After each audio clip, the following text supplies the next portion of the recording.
მთელი მსოფლიოდან ჩამოტანილი საშობაო ტრადიციები დღეს თბილისის ერთ დარბაზში გაერთიანდა. საქართველოში მოქმედი საელჩოებისა და საკონსულოების წარმომადგენლებმა მათი ქვეყნებისთვის დამახასიათებელი სადღესასწაულო პროდუქციის გამოფენა გაყიდვა მოაწყეს.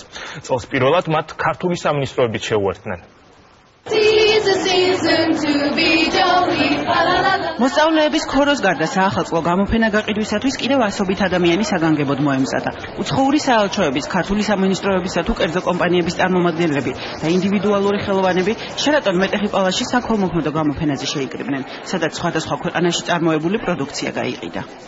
ჩვენი საელჩო ამ ღონისძიებაში ყოველ წელს ერთვება და ვყიდით საკმაოდ ხარისხიან პროდუქციას, რომელიც ამერიკის შეერთებულ შტატებშია წარმოებული. ეს ყველაფერი კი საელჩოს თანამშრომლებისა და მათი მეუღლეებისაგან გროვდება. განსაკუთრებით სასიამოვნოა, რომ ყველაფერი ქველმოქმედებისათვის ფულის შესაგროვებლად კეთდება.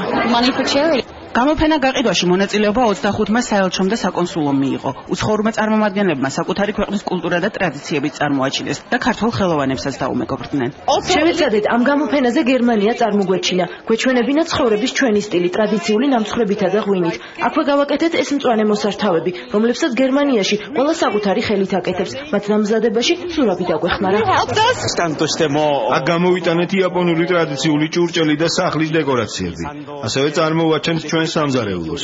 აქ იაპონიის ელჩის მზარეულის მიერ მომზადებულ სუშის ვხიდით. იმედი გვაქვს ბევრს მოეწონება და იყიდის, რითიც შევძლებთ მეტი თანხის მოგროვება საქველმოქმედო გამოფენისთვის.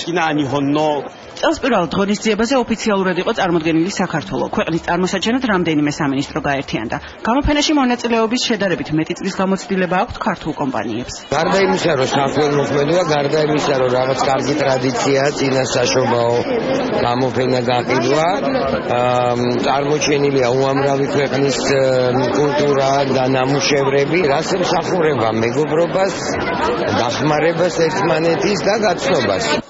გამოფენა დღეს საგარეო საქმეთა მინისტრმა დაათვალიერა. კარგია, როდესაც სხვადასხვა უწყებები, მაგრამ ასევე კერძო პირები წარმოადგენენ თავიანთ ნაწარმს, ყიდიან ამას იმ პერიოდში, როდესაც ადამიანებს უნდათ ერთმანეთისთვის საჩუქრის გაკეთება და ამიტომ უფრო იოლად ყიდულობენ სხვადასხვა ნივთს და შემდეგ ეს შემოსული თანხა მიდის კეთილი მიზნებისთვის. მე მხოლოდ მივესალმები ამ ტრადიციის დამკვიდრებას საქართველოში. საკუთარი ნამუშევრების რეალიზების საშუალება მიეცათ ინდივიდუალურ ხელოვანებსაც. მათ ხალხური რეწვის ნიმუშები, ხელით დამზადებული სუვენირები, სამკაულები, ტანისამოსი და საახალწლო მოსართავები გამოფინეს. საპროდუქციის გარდა სტუმრებს მათ დამზადების პროცესიც უჩვენეს. 10 წელია უკვე ამ გამოფენაში ვიღებ მონაწილეობას. ძალიან მიყვარს ეს გამოფენა პირველ რიგში, იმიტომ რომ არის საქველმოქმედო, წინა საახალწლო განწყობას უქმნის დამთვალიერებლებს. ძალიან ბევრი ნიჭიერი დიზაინერია წარმოდგენილი. ყოველწლიური გამოფენა გაყიდვა უკვე მე-15-ად გაიმართა. მისი ორგანიზატორი ქალთა საერთაშორისო ასოციაცია. მიზანი კი ქველმოქმედებაა. გამოფენიდან შემოსული თანხა წელს მთლიანად განსაკუთრებული საჭიროების მქონე ბავშვებს გადაერიცხება. ჩვენი მთავარი მიზანია დავეხმაროთ მზრუნველობა მოკლებულ ქალებს, ბავშვებს და მოხუცებს. წელს ჩვენი ძირითადი ბენეფიციარი არის პორტაჟის პროგრამა, რომლებიც ზრუნავენ ბავშვებზე, რომლებსაც აქვთ განსაკუთრებული საჭიროებები.